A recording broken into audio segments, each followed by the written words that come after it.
And the third thing we have to do is have good intelligence, know that when some threat is manifesting, is going to threaten our people, our interests, or our country, that we take action decisively to do that. What the president was saying when he talked about us doing that successfully in Yemen, he's saying that we are taking out terrorist leaders, as we have in that country and elsewhere in the region. If he has to act, he will, and he's demonstrated that. But the government fell.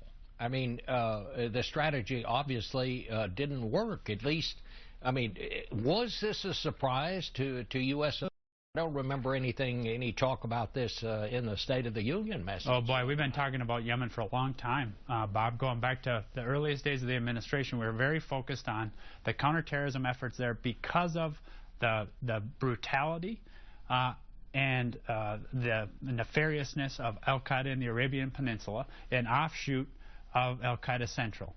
Now, we've been very clear that we have a counterterrorism strategy, Bob. That's what we're trying to do, is to make sure that we keep them off kilter. That's why we did things like we did, and it's been acknowledged about Anwar al-Awlaki, for example. That's point one. Well, point two, you keep bringing it back to the government. I think it's very important to recognize that governance in Yemen has always been difficult. We will continue to press actors on the ground, including today, to make decisions transparently, pursuant to a political agreement, so that we can work with them to keep on the offensive against al-Qaeda in the Arabian Peninsula.